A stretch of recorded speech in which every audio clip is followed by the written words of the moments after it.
I'm Gina Parker, 30 years old. I'd spent months grinding on freelance graphic design projects, skipping networking events to save $10,000 for my brother's wedding at Printworks Bistro in Greensboro, North Carolina. That money was my gift to him to make his day perfect. But when I got to the venue, a staff member handed me a paper badge that read, "Limited Access Guest." I stared at it, thinking it was a mistake. My brother leaned in, whispered, "That means you can't eat," and walked away. My parents standing nearby just scoffed like I was overreacting. My heart sank, but I wasn't going to beg.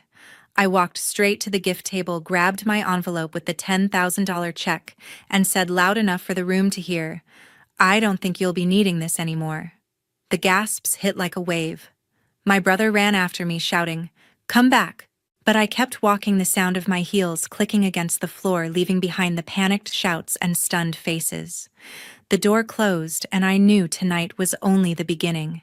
If it were you, what would you do in this situation? Share your thoughts in the comments. I want to know if your answer would be the same as what I did.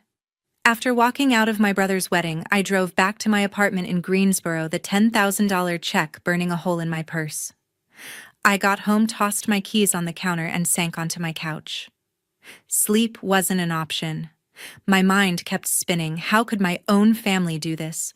I'd spent months taking on extra freelance graphic design gigs, staying up until 2 a.m. on logos for startups, skipping a big industry conference in Raleigh to save that $10,000 for his wedding. I thought it would mean something, that they'd see me as part of the day. Instead, I was just a guest with a paper badge. By 7 a.m., my phone buzzed. A WhatsApp message from my mom, Ellen. "Gina, don't overreact. It was just a seating mix-up."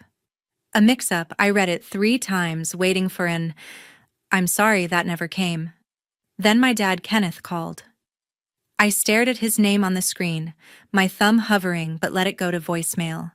His voice was too calm. "Hey, call me back. We need to talk about last night." No regret, no accountability. I tossed my phone onto the couch, my stomach churning. They were acting like I'd caused the problem, like I was the one who'd embarrassed them. A few hours later, another message from Ellen come to the house.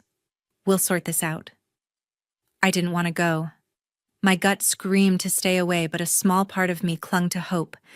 Maybe they'd explain. Maybe they'd care. I remembered other times they'd brushed me off, holiday dinners where my ideas were ignored, family trips where I was the last to know. Still, I grabbed my keys and drove to their 2-story brick house on the edge of Greensboro, the one I'd grown up in with its neat lawn and faded shutters. I walked in, and nobody stood to greet me. Ellen sat at the kitchen table sipping coffee, her eyes flicking up like I was interrupting. Kenneth was across from her, scrolling on his phone. My brother Kyle and his new wife Stacy sat on the couch, both looking uncomfortable. Gina. Ellen started setting her mug down. It was a logistics error. The venue messed up the seating chart. Kyle nodded, staring at the floor. Stacy just picked at her nails, avoiding my gaze. I waited, hands in my pockets, for someone to say they felt bad, that they shouldn't have let me stand there with that ridiculous badge while they sat at the head table. Instead, Kenneth looked up and said, "The wedding was hectic. These things happen." My jaw clenched. Hectic? I'd wired $10,000 to the venue, Printworks Bistro. Doesn't just mess up for that kind of money. I leaned against the counter, crossing my arms. "So nobody's sorry." "You're fine with me being treated like a stranger at my own brother's wedding." Ellen sighed like I was exhausting her. "Gina, we needed the tables for close family and the bridal party. You know how it works." Close family. The words cut deeper than the badge. I wasn't close enough. Kyle finally spoke, his voice low. "Look, we still need that money for the honeymoon. Can you just put it back?" Stacy glanced at him, then away, like she wanted no part of this. I felt my face heat up. "You think I'm just a walking checkbook?" I asked, staring at him. Nobody answered. The silence was heavy, like they expected me to fold, to hand over the money and pretend it was fine. But I was done playing that game. I looked at Kyle and said, "I'm not sure you're in a position to ask for anything right now." His eyes widened like he hadn't expected me to push back. Ellen broke the quiet. Gina, think about your brother's happiness. This isn't about you. That line hit like a punch. I turned to leave, my throat tight. Driving back, my phone lit up again. Ellen? Don't make this harder than it needs to be. I didn't reply. At home, I poured a glass of wine and sat at my desk staring at a half-finished logo design I'd neglected for their wedding. That's when the doubt crept in. Was this really a mistake? Or had they planned to push me aside from the start? I opened my laptop, still logged into the family Google Drive we'd used for wedding plans. I was just checking receipts, trying to make sense of what I'd paid for. Then I saw an email notification, one I hadn't noticed before, from Ellen to Kyle, dated 3 days before the wedding. My finger hovered over the mouse. Something told me I wasn't going to like what I found. That night, I couldn't stop thinking about that email from Ellen to Kyle, sitting in the family Google Drive we'd used for wedding plans. My heart raced as I opened my laptop, the screen glowing in my dark apartment. I click the email. Ellen's words hit like a punch. Kyle, make sure Gina's not at the family table. We need space for Stacy's friends. She's paying enough anyway. Kyle's reply was worse. Got it. I'll tell her it's a venue error. My hands shook as I read it again.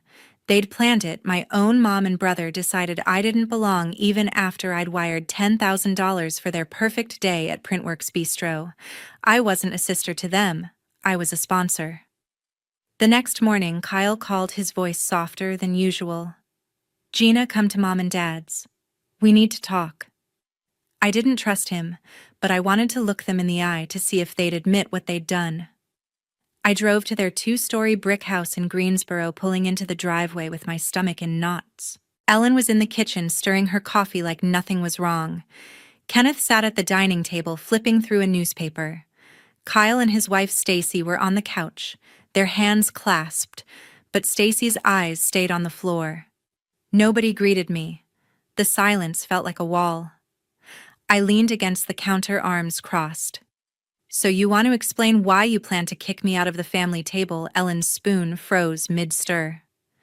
Kenneth looked up, his paper crinkling. Kyle's jaw tightened, but he spoke first.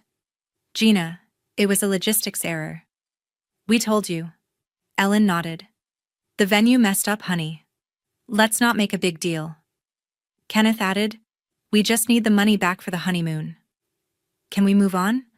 Stacy stayed quiet, her fingers twisting in her lap. I tilted my head, keeping my voice steady. You know I might reconsider giving the money back. But first, let's talk about honesty. Kyle's face lit up like he thought I was folding.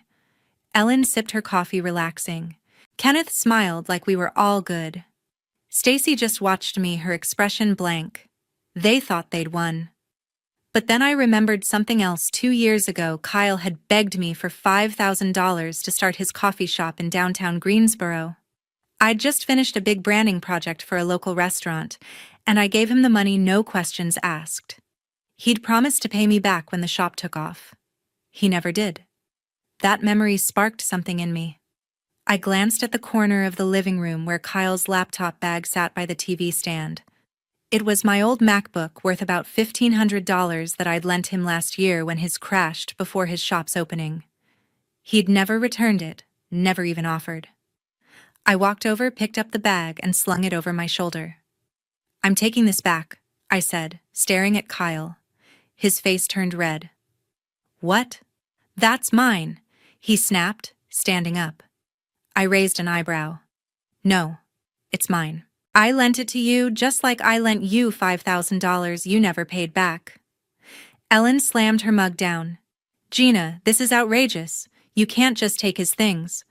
Kenneth stood, hands raised like he was calming a storm. Let's all relax. Gina, put the laptop down and we'll figure this out. Stacy finally spoke, her voice barely audible. Gina, we didn't mean to hurt you. I ignored her, zipping the bag shut. Kyle stepped closer, his voice sharp. You're doing this over a seating chart. Really? I met his eyes. My heart pounding, but my resolve firm. No, Kyle. I'm doing this because you and Mom plan to treat me like a nobody, and I'm done paying for it. Ellen called after me as I headed for the door. You're being selfish, Gina. But I didn't turn back. In my car, I tossed the laptop bag onto the passenger seat. My hands trembling, but my mind clear. I'd given them a chance to come clean to show they valued me. Instead, they'd lied again. Back at my apartment, I set the laptop on my desk, the email still open on my screen. I wasn't done with them yet. They needed to face what they'd done, and I knew exactly how to make that happen. Back at my apartment in Greensboro, I opened my laptop, the email from Ellen to Kyle still glaring on the screen. I took a screenshot, every word of their betrayal, captured Ellen's order to keep me out for Stacy's friends, Kyle's agreement to lie about a venue error. I opened our family WhatsApp group, the one we'd used for years to share updates and photos. My fingers hesitated, but only for a second. I sent the screenshot with a single line, "Care to explain this." Within minutes, my phone lit up. Ellen texted first, "Gina, you're blowing this out of proportion. Let's talk." Then Kyle. "Why are you airing this in the group? Call me." Kenneth called, but I let it go to voicemail. His message was the same old tune, "Gina, calm down. We can work this out. No apologies, just demands to sweep it under the rug." I stared at the group chat, waiting for someone to own up. Nobody did. Instead, Ellen sent another message. "You're making this harder than it needs to be." I laughed bitterly. Harder for who? Then I remembered the $5,000 Kyle owed me for his coffee shop. He'd borrowed it 2 years ago, promising to pay me back when his business stabilized. His shop was doing fine now. Instagram posts showed packed tables and new latte art, but he'd never mentioned the debt. I opened a new message just to him. "Since we're talking trust, I need the $5,000 you owe me. By next week." I hit send and waited. My phone buzzed almost instantly. "Kyle. You're bringing that up now, I don't have it." I didn't reply. He knew I wasn't bluffing. The group chat exploded. "Ellen, Gina, this is unfair. You can't hold that over him." Kenneth. "Let's meet again and sort this out." I ignored them, but then a private message came from Stacy. I hadn't expected her to weigh in, she'd barely spoken at the last meeting. Her text was long, hesitant. "Gina, I knew about the seating plan. I didn't stop it because I wanted the wedding to be perfect for me and my friends. I'm sorry you got hurt." I stared at her words, my chest tightening. She knew. She'd stood there at the wedding, smiling in her white dress while I was handed a limited access badge. Her apology felt like too little too late. I didn't respond to Stacy. Instead, I went back to the group chat and typed, "I gave you $10,000 for a wedding that pushed me out. I lent Kyle $5,000 he never repaid. I'm done being your ATM." I hit send, my hands steady now. The chat went silent for a full hour, unheard of in our family. Then Kyle called, his voice panicked in the voicemail. "Gina, don't do this. We need that money." Ellen texted again. "You're tearing this family apart." I almost laughed. They'd torn it apart when they decided I wasn't worth a seat at their table. Over the next few days, the messages kept coming. Kenneth tried a softer approach. "Gina, we're family. Let's fix this." Kyle sent a long text claiming the coffee shop was struggling and he'd pay me back soon. Ellen called twice, leaving voicemails about family unity. None of them said sorry. None of them acknowledged the email or what they'd done. It was all about the money, my money. Stacy sent another message begging me to meet her alone, saying she felt bad. But I wasn't falling for it.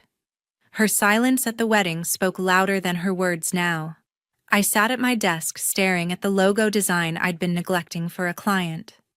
My phone buzzed again, another group chat message from Ellen trying to guilt me. "Think about your brother's future." I closed the app, my finger hovering over the Leave Group button. I wasn't ready to pull the trigger yet, but I knew one thing for sure: I wasn't going to let them keep using me.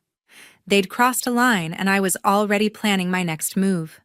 The days after I sent that screenshot of Ellen and Kyle's email were eerily quiet. My phone, usually buzzing with family group chat notifications, went silent. No calls from Ellen, no texts from Kyle, not even a voicemail from Kenneth. The WhatsApp group, I'd posted the email in just crickets. I'd expected them to blow up to argue or beg, but this silence felt heavier, like they were waiting for me to break first. I sat at my desk in my Greensboro apartment, staring at the logo design I was supposed to finish for a client. My eyes kept drifting to my phone, but I refused to reach out. They'd made their choice when they pushed me out of my brother's wedding, and I wasn't going to beg for their attention. A week later, I decided I was done with the waiting game. I opened the family WhatsApp group, the one we'd used for years to share grocery lists, vacation plans, and wedding details. The screenshot of Ellen's email to Kyle telling him to keep me off the family table was still pinned at the top. Nobody had responded.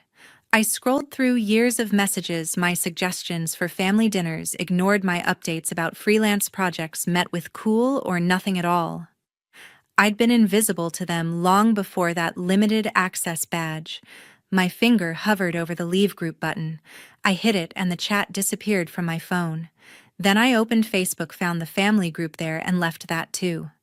It felt like cutting a cord I'd been clinging to for too long. My birthday came a few days later, my 31st. In years past, Ellen would have called to plan a dinner, or Kyle would have shown up with a cheap card and a promise to hang out soon. This time, nothing. Not a text, not a call. I didn't expect one, but the silence still stung. I ordered a pepperoni pizza from Mellow Mushroom, a Greensboro staple, and ate it alone on my couch, a glass of wine in hand. The TV played some reality show I wasn't watching. I lit a single candle on a store-bought cupcake, made a wish for a fresh start, and blew it out. It wasn't sad exactly. It felt like freedom, like I was finally choosing myself. That evening, my phone pinged. A private message from Stacy, my brother's wife. I hadn't heard from her since her text admitting she knew about the seating plan. Her message was long, typed out like she'd spent hours agonizing over it. Gina, I'm so sorry for what happened at the wedding. I should have spoken up when Ellen and Kyle planned the tables. I was caught up in the moment, wanting everything perfect. I feel awful. Can we talk? I read it twice, my thumb hovering over the reply button. Part of me wanted to believe her, but her apology was too late. She'd stood there in her white dress, smiling with her friends, while I was handed a badge that said I didn't belong. I set the phone down, leaving her on read. The silence from the rest of the family stretched on. I started looking at my life differently, like a fog had lifted. I'd been pouring so much into them: $10,000 for the wedding, $5,000 for Kyle's coffee shop, my old MacBook, expecting them to see me. They never did. I opened my laptop and started searching for office spaces in Raleigh, about an hour's drive from Greensboro. I'd always wanted to start my own graphic design studio, something small, but mine. I found a listing for a shared workspace in downtown Raleigh, $2,000 a month, perfect for a freelance setup. I emailed the landlord, my heart racing with something I hadn't felt in a while: possibility. Over the next week, I packed boxes between client projects. My apartment, a one-bedroom I'd rented for $1,200 a month, was full of memories I didn't want to carry. Old photos of family vacations, birthday cards from Ellen and Kenneth, a mug Kyle gave me when his shop opened. I tossed most of it into a donation bin.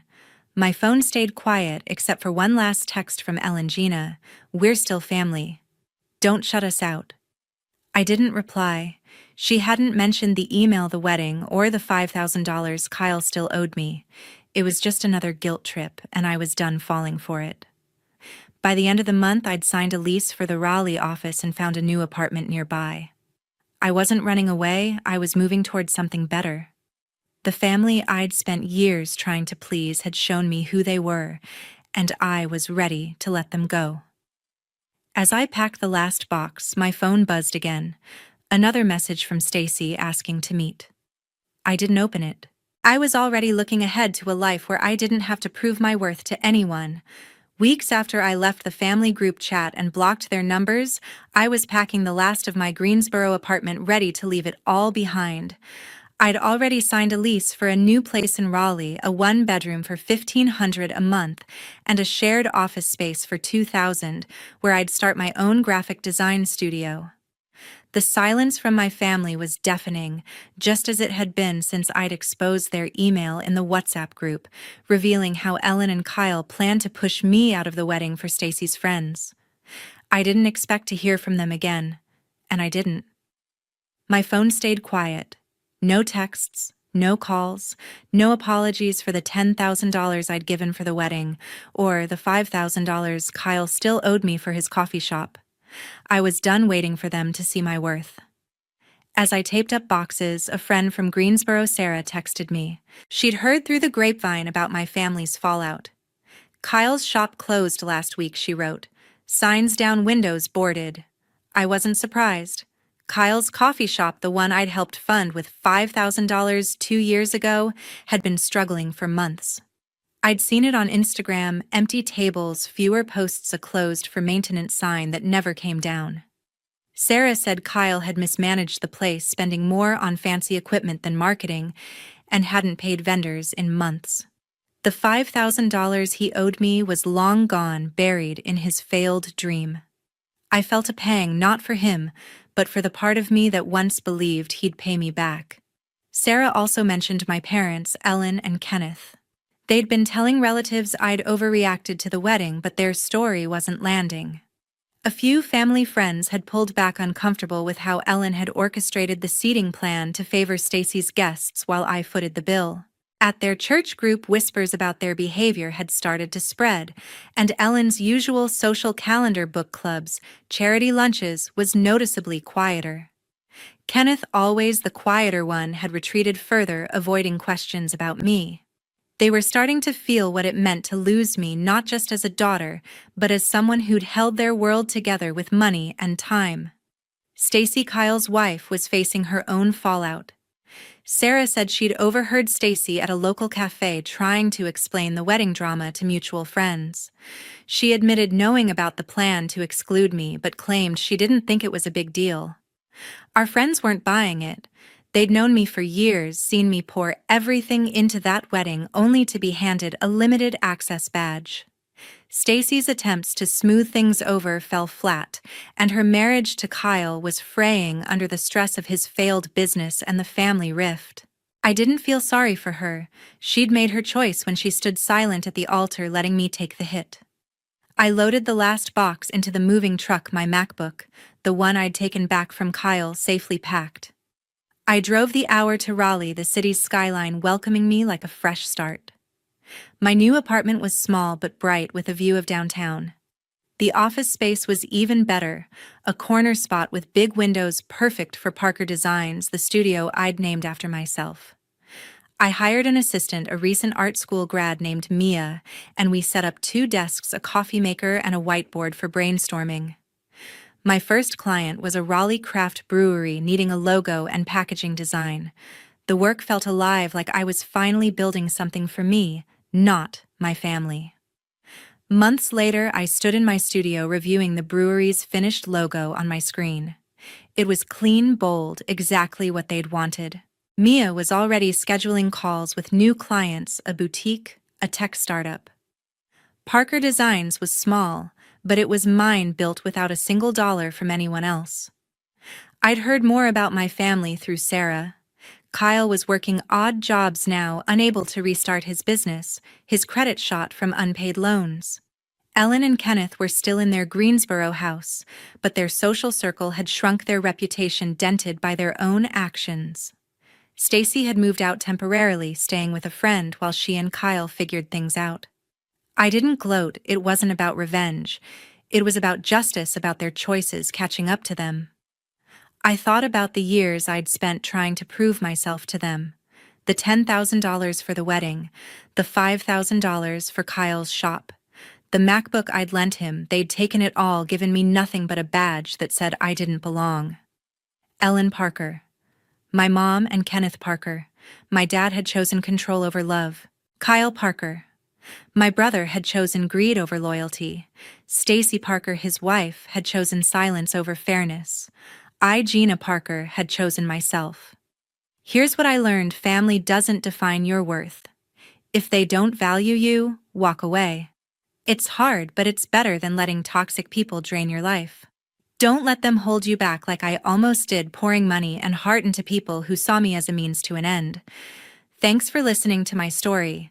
If it hit home, subscribe, like, and comment below, what would you do in my shoes? Let's talk about it. "Return what isn't yours, Venus," my stepmother Judith screamed, her voice echoing through the grand ballroom. "You stole my daughter's birthright."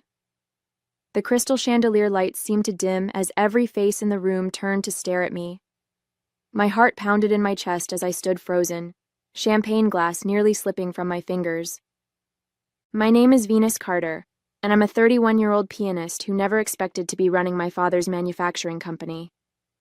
Just 1 hour earlier, I had walked into the Westbrook Hotel ballroom for Judith's 55th birthday gala, genuinely hoping to mend fences.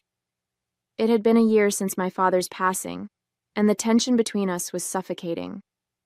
When her invitation arrived last week, I thought perhaps she was finally ready to move forward. I couldn't have been more wrong. This wasn't an olive branch, it was an ambush. "That company belonged in Pamela's hands," Judith continued, stalking toward me as whispers rippled through the crowd. "Your father built that business for his children, and you manipulated him when he was sick." I scanned the room desperately, looking for a friendly face among the sea of Houston's business elite. These were people I'd been working with for months: clients, suppliers, community leaders who had seemed to respect me. Now they stared with a mixture of shock and growing disapproval. "That's not what happened," I said, but my voice sounded small even to my own ears. Dad's will was clear. He wanted his real daughter to have the company. Judith cut me off. Not his piano-playing charity case who barely visited him. The tears welled up in my eyes as her words hit their mark. I had toured professionally for years, and yes, I hadn't been home as much as I should have. The guilt was something I lived with daily, but hearing it thrown at me publicly was devastating. Behind Judith stood my stepsister Pamela, a smug smile playing at her lips. She'd never shown any interest in the business while Dad was alive, but now she nodded along to every word her mother spoke. "She's right, you know," someone murmured from a nearby table. "I always thought it was strange how she suddenly appeared when Thomas got sick," another voice added. The room seemed to close in around me as more voices joined the chorus. Someone actually booed. Within minutes, the whispers had become a wave of open hostility. "I think you should leave," Judith said, her voice now calm with the confidence of someone who knew she'd won. "Nobody wants a thief at this celebration." As I walked toward the exit, legs trembling beneath me, one thought crystallized in my mind. I would not let this stand. Not tonight. Not ever. I made it to my car before the tears finally came. Sitting in the dark parking lot, I clutched the steering wheel as sobs racked my body. The humiliation burned through me like acid. These weren't just random people. They were Houston's business community, people whose respect I'd worked tirelessly to earn over the past year. My father, Thomas Carter, had built Carter Manufacturing from nothing over 40 years. He'd married Judith when I was 15, bringing her and 12-year-old Pamela into our lives after my mother's death. While Dad was alive, Judith had played the role of supportive wife, but everything changed after he was diagnosed with cancer 3 years ago. I remember sitting beside his hospital bed as he held my hand. "Venus," he'd said, his voice weak but determined. "You have a mind for business that Pamela doesn't. She's smart, but she doesn't care about Carter Manufacturing. You do. I've seen how you analyze everything, how you understand what makes things work." He'd squeezed my hand then. "I'm leaving the company to you, and I need you to promise you'll take care of it." I had given up my touring career to honor that promise. At first, when the will was read, Judith and Pamela had seemed to accept his decision. But within weeks, the undermining began, subtle at first, then increasingly overt. Tonight was just the public culmination of a year-long campaign to discredit me. As I wiped my tears, my phone buzzed with a text from Bernard Wesley, my father's longtime attorney and the executor of his will. "Just heard what happened. Are you okay? Call me." I dialed immediately, my voice still shaky as I recounted the evening's events.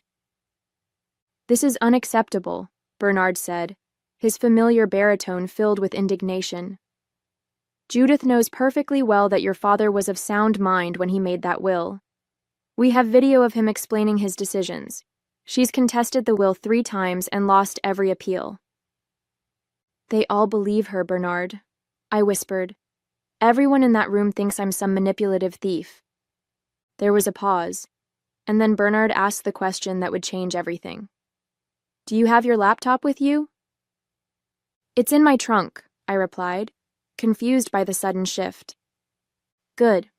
Meet me at my office in 30 minutes. If Judith wants to make this public, then let's give the public the full story. Every document, every court filing, every piece of evidence your father left to protect you from exactly this scenario." For the first time since fleeing the ballroom, I felt something beyond humiliation, a spark of determination igniting in my chest. "I'll be there in 20, I said, starting the engine. Bernard's office was still lit when I pulled into the parking lot of the glass and steel building downtown. He buzzed me in immediately, and I found him surrounded by stacks of binders and files. "I've been organizing these since your father passed," he explained, gesturing to the neatly labeled documents. "Thomas knew Judith might try something like this. He was strategic that way, always thinking several moves ahead." As Bernard pulled files, I paced the office, anger gradually replacing my earlier shame. "I don't understand why she'd do this publicly. She's already contested the will and lost. What does she hope to gain?" Bernard looked up, his gray eyes serious. "Control. Judith has always been about appearances and social standing. If she can't get the company legally, she'll try to make your position untenable by turning the business community against you." "She's succeeding," I muttered, remembering the hostile stares. "Not for long," Bernard replied, sorting documents into new piles. "Your father documented everything. The multiple times Pamela stated she had no interest in the business. The management courses he encouraged you to take remotely while you were touring.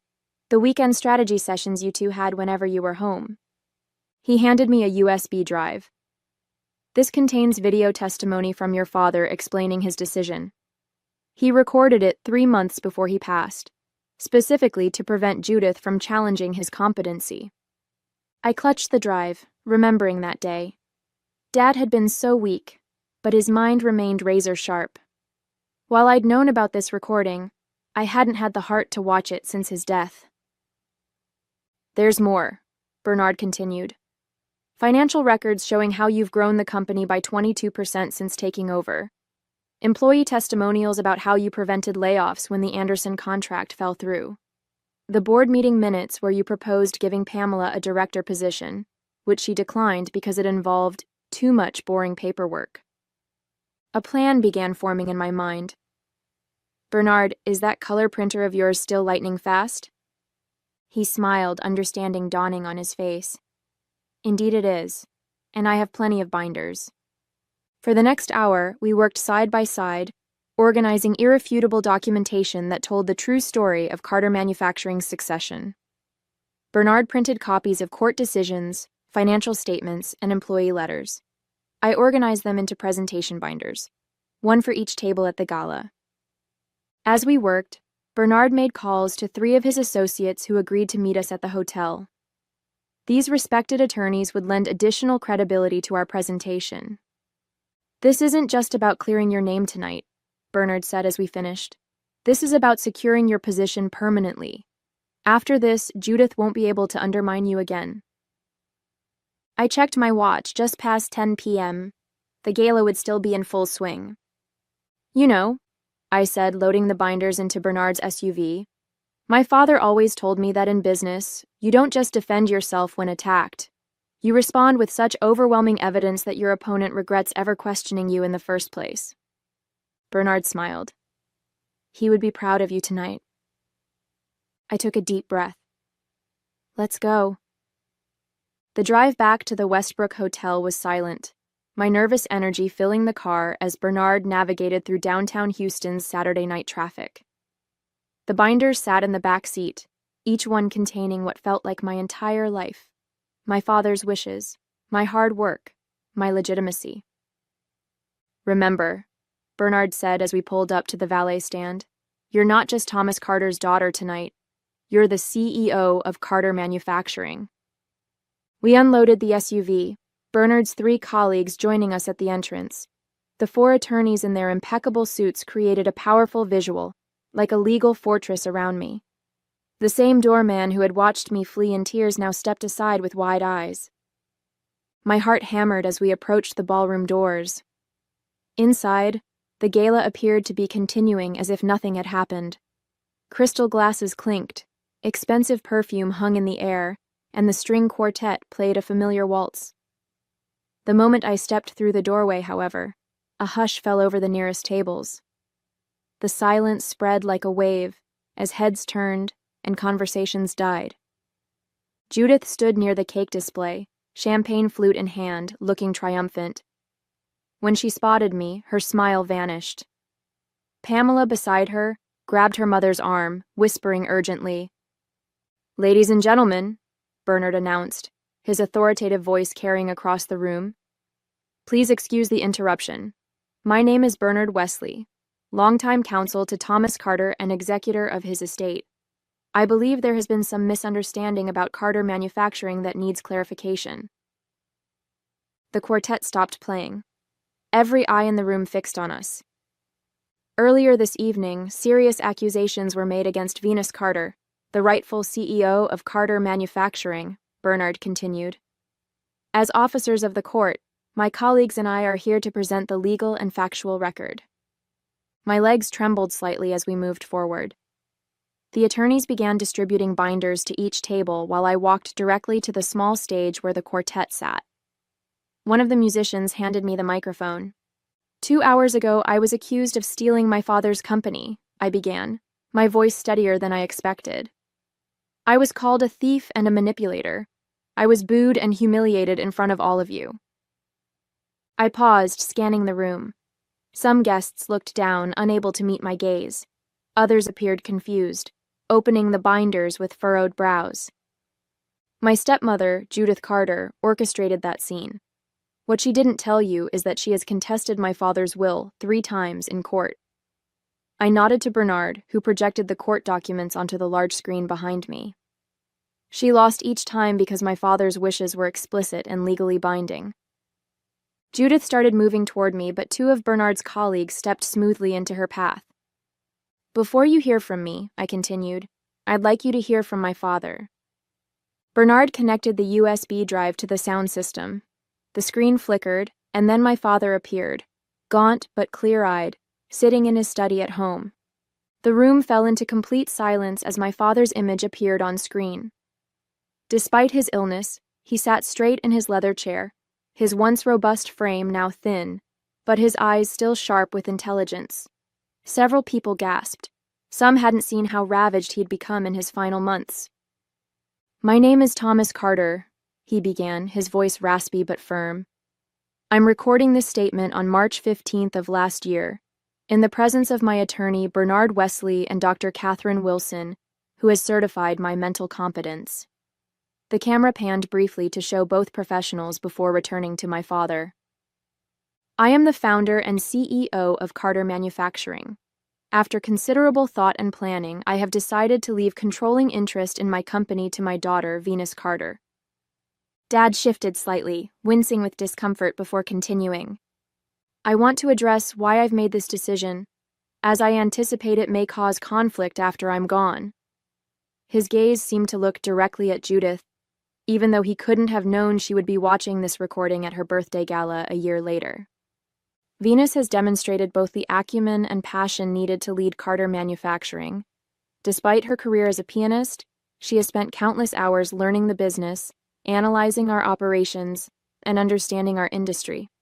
She has completed business courses at my suggestion and has shown remarkable aptitude for strategic planning. The video cut to clips of me at the factory with Dad, reviewing blueprints, meeting with clients, moments I hadn't even realized were being recorded. My stepdaughter Pamela has been offered various opportunities to involve herself in the company over the years, but has consistently declined. When directly asked, she has stated, and I quote, "I have no interest in spending my life making boring industrial parts." The video then showed Pamela at a family dinner, rolling her eyes and saying those exact words, followed by her declining a management training position during a recorded meeting in Dad's office. "I love both my daughters," Dad continued, "but a business must be led by someone who loves it. Venus has that love. I am of sound mind and body in making this decision." Dr. Wilson appeared on screen, confirming Dad's mental competence with her credentials displayed below her name. The video ended with my father looking directly at the camera. "I trust Venus to protect my legacy and the livelihoods of everyone at Carter Manufacturing." As the screen went dark, I looked around the room. Many guests were now paging through the binders, expressions of shock and dismay replacing their earlier judgment. "Since taking over," I said into the microphone, "Carter Manufacturing has increased revenue by 22%. We've expanded into 2 new markets, added 17 jobs, and avoided any layoffs despite losing the Anderson contract." I nodded toward Bernard, who displayed the financial charts on screen. "On page 12 of your binders, you'll find letters from our employees, many of whom have worked for my father for decades, expressing their support for my leadership." I took a deep breath before continuing. "Page 15 contains the formal job offer extended to Pamela 3 months ago. A director position with significant authority, but less day-to-day operational responsibility. She declined via email, stating she had better things to do than waste time in a factory." I could see Pamela's face reddening as several guests turned to look at her. "The final section," I said, my voice growing stronger, "contains the court decisions rejecting Judith's challenges to my father's will. 3 different judges found no evidence of manipulation or undue influence. The medical reports confirmed Dad was fully competent when making his decision." I stepped forward, placing the microphone down for a moment, as I looked directly at Judith, who stood frozen near the cake display. "You asked me to return what isn't mine," I said, loud enough for everyone to hear. "But as these documents prove beyond any doubt, Carter Manufacturing is exactly where my father wanted it to be, in my hands." I picked up the microphone again, turning back to address the entire room. "I understand many of you were misled tonight. You heard one side of a complicated story and reacted based on incomplete information." I paused, letting my gaze sweep across the ballroom. "I don't blame you for that. What I do ask is that you take the time to review the evidence in front of you before making further judgments." The atmosphere in the room had transformed. The hostility was gone, replaced by discomfort and embarrassment. Gregory Thompson, the CEO of our largest client, stood up from his table. "Venus, I owe you an apology," he said, his voice carrying across the room. "I should have known better than to accept such serious accusations without question." His public acknowledgement seemed to break a dam. Other guests began flipping more intently through the binders, murmuring among themselves. Someone at a back table started slowly applauding, and others gradually joined in. Judith finally broke through the attorney's blockade, storming toward me with Pamela trailing behind her. "How dare you?" she hissed, her voice low but venomous. "This is my birthday celebration, and you've turned it into a corporate presentation. This is exactly why Thomas should never have left you the company. You have no class, no sense of propriety." I smiled calmly, knowing every eye in the room was on us. "Interesting perspective, Judith, considering you used your own birthday party to publicly accuse me of theft and have me thrown out." "You manipulated him when he was dying," Pamela interjected, her voice shaking with anger. "You were barely even around." Bernard stepped forward, tablet in hand. "Actually, the visitor logs from the hospital and hospice facility show that Venus visited your father 83 times during his final 6 months. Based on these same records, Pamela, you visited 12 times, Mrs. Carter, you visited 37 times. Pamela's mouth opened and closed, but no words came out. The company was supposed to secure our future, Judith finally said, dropping all pretense. Thomas promised me we would always be taken care of. And you are, I replied firmly. Dad's will provided generously for both of you. The trusts he established ensure you'll never have financial concerns. I lowered my voice so only they could hear. What he didn't do was give you control of his life's work, because he knew what would happen to it if he did. Judith's face contorted with rage. For a moment, I thought she might strike me. Instead, she grabbed Pamela's arm and began pulling her toward the exit.